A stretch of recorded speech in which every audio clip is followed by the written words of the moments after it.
Este levantamiento, conocido como Viborazo, produce una crisis en el interior del gobierno militar y el general Alejandro Agustín Lanusse asume la presidencia en reemplazo del general Marcelo Levington, sucesor de Onganía.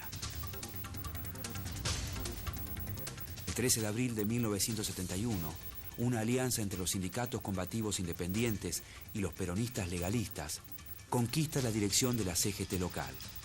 Atilio López es designado secretario general y Agustín Tosco, secretario adjunto.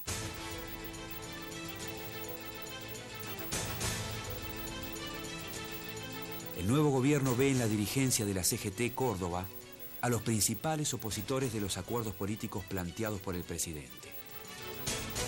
Como consecuencia, el 28 de abril, Lanusse ordena la detención de Tosco.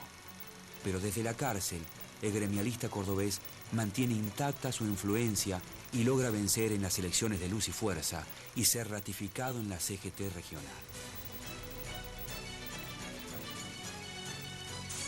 El 23 de septiembre de 1972, ante la presión popular y la grave crisis política que vive el país, el gobierno se ve obligado a liberar a Tosco junto a otros sindicalistas presos. ¡Viva la CGT de Córdoba! ¡Lucha por la liberación nacional! ¡Abajo la dictadura!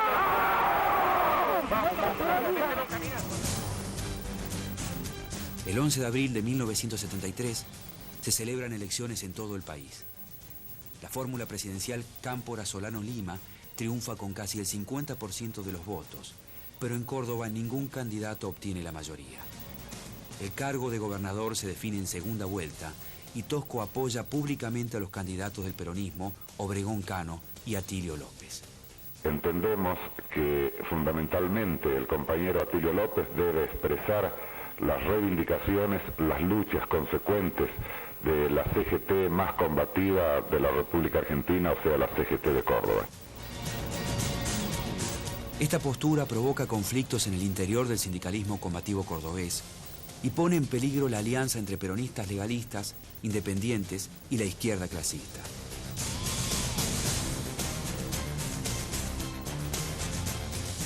Luego del triunfo de Obregón Cano y de Atilio López, la dirigencia nacional de la CGT intenta por todos los medios intervenir la regional Córdoba. José Rucci busca disciplinar a todas las dirigencias obreras rebeldes que no responden a la verticalidad del peronismo y cuestionan a la burocracia sindical porteña.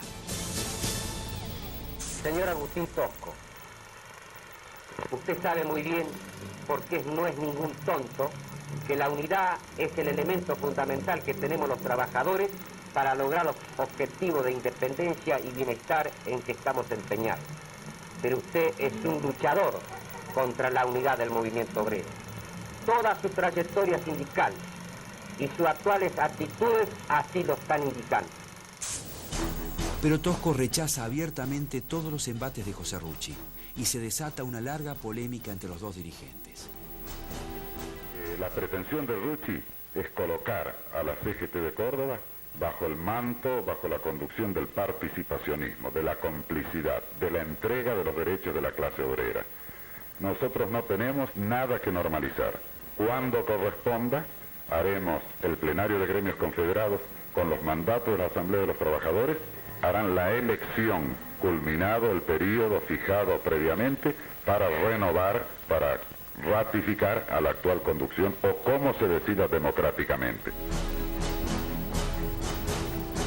Luego de la renuncia del presidente Cámpora en julio de 1973, la presión sobre el movimiento obrero cordobés aumenta. No sé si interpretamos correctamente sus palabras. Usted en el momento de la conferencia de prensa dijo que si se efectuara la unión del pueblo argentino, no importaría quién la convocara. No importa quién lo haga, sino el programa que tenga y que sea auténticamente representativo de lo que quiere el pueblo. Lo cual, si no lo interpreto mal, quiere decir que usted en determinadas circunstancias actuaría en política en los próximos meses.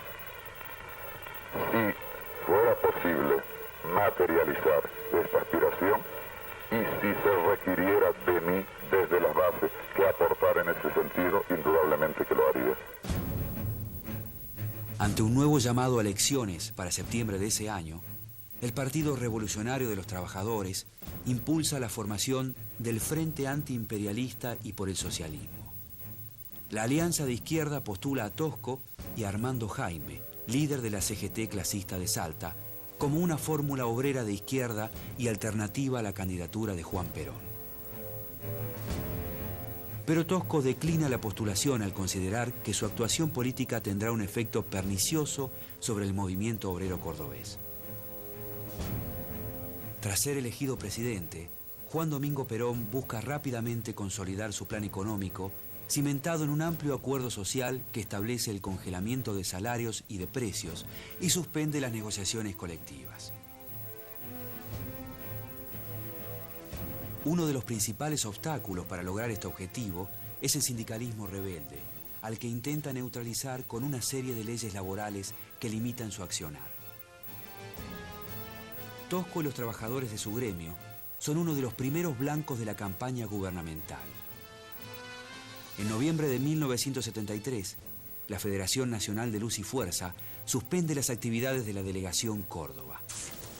En ese marco de hostigamiento, Tosco funda el Movimiento Sindical Combativo y fortalece su alianza con los sectores del clasismo, encabezados por René Salamanca del ESMATA. El clasismo es la corriente sindical más radicalizada dentro del movimiento obrero cordobés y no solo pretende reivindicaciones laborales, sino que cuestiona la propiedad privada de los medios de producción y el sistema capitalista en su conjunto. En febrero de 1974, la situación de los sindicatos combativos se deteriora. En vísperas del Congreso de la CGT local, un golpe policial depone el gobierno de Obregón Cano y la provincia es intervenida por el Ejecutivo Nacional. A pesar de la represión, el movimiento sindical combativo se moviliza para respaldar al gobernador depuesto. Pero las renuncias de Obregón Cano y de Atilio López ante la falta de apoyo del gobierno nacional terminan con cualquier esperanza de reponer en su cargo a las autoridades legítimas.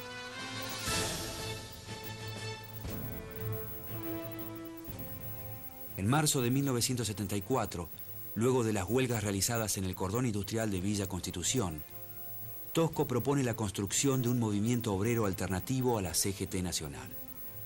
Para fines de abril, 40 sindicatos de todo el país adhieren al movimiento sindical combativo. Sabemos que no solo se combate contra la injusticia porque se la padece, sino también que se combate contra la injusticia cuando se comprende el valor inhumano de agresión a los derechos del hombre que provoca esa injusticia. Así que distintas capas, distintos sectores de nuestra población que no padecen directamente la injusticia económica, sí viven un clima de opresión y vislumbran una falta de horizonte para nuestro país dentro de este esquema de dependencia. De ahí que en este proceso de liberación ellos están interesados y comprometidos concretamente. El 1 de julio de 1974 muere Juan Domingo Perón.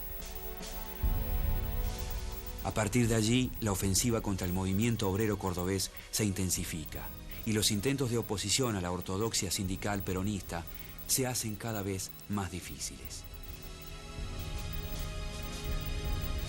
En septiembre, el brigadier Raúl Lacabane es nombrado interventor de Córdoba. Desde el gobierno provincial se inicia una intensa persecución contra los dirigentes obreros y estudiantiles más combativos. Por esos días, el accionar del Comando Libertadores de América, versión local del grupo parapolicial AAA, siembra una ola de terror por las calles cordobesas. El 10 de octubre, la Policía Provincial y el Ejército allanan el Sindicato de Luz y Fuerza. Tosco y el resto de la comisión directiva logran escapar y se ven obligados a pasar a la clandestinidad. Las represalias del gobierno contra los trabajadores de Luz y Fuerza dan a entender que el movimiento cordobés ha perdido su sostén espiritual. Hacia fin de año, la otrora formidable alianza sindical militante se encuentra, al parecer, extinguida.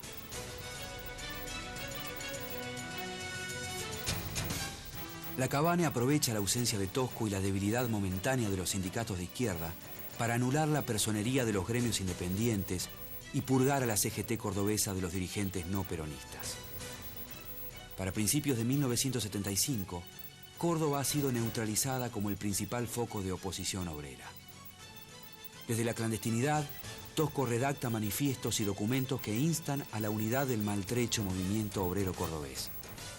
Con el transcurrir de los meses, la persecución se intensifica y Tosco queda cada vez más aislado del resto de la dirigencia combativa y de las bases. Luego de tantos años de cárcel, lucha y persecuciones, su salud empieza a menguar. A mediados de año se le diagnostica encefalitis, pero su situación le impide tratar la enfermedad. Ante el rumor del grave estado de salud de Tosco, la policía aumenta los controles en hospitales y en rutas. Los continuos traslados deterioran la salud del gremialista. Camuflado en un tren, Tosco es trasladado a Buenos Aires, donde comienza un tratamiento contra su enfermedad. Finalmente, el 5 de noviembre de 1975, Agustín Tosco muere en soledad a la edad de 45 años.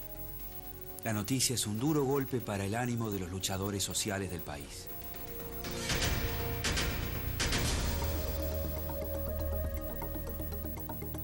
En Córdoba, miles de personas desfilan durante 2 días frente al féretro del líder sindical. En la tarde del 7 de noviembre, una multitud acompaña el cortejo fúnebre a lo largo de 50 cuadras en una de las muestras de dolor colectivo más grandes que se recuerden en Córdoba. Al ingresar al cementerio San Jerónimo, donde está previsto un acto para despedir a Tosco, las fuerzas de seguridad y civiles armados disparan contra la multitud. En medio de las balas se producen escenas de pánico y la gente se dispersa en busca de refugio.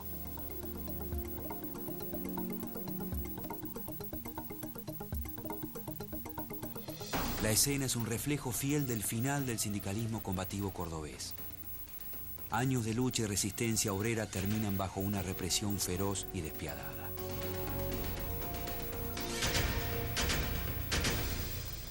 Ha penetrado en mí la convicción absoluta, después de 6 detenciones, que no importa la cantidad de tiempo que debamos estar detrás de las rejas. Lo que importa es la actitud que asumimos en la prisión, porque un hombre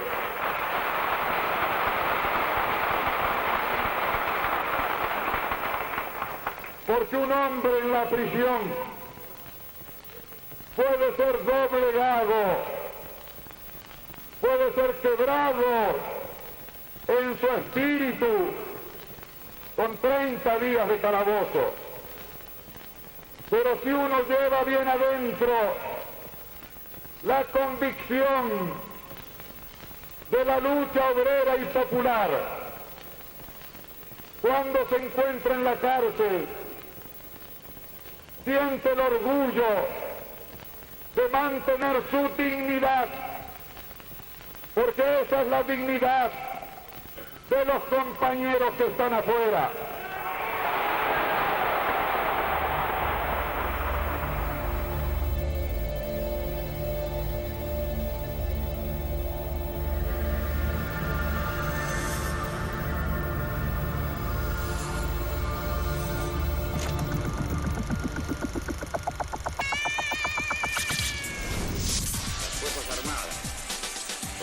La única respuesta posible. No hay enemigo pequeño ni fuerza desdeñable, porque ya no hay pueblos aislados.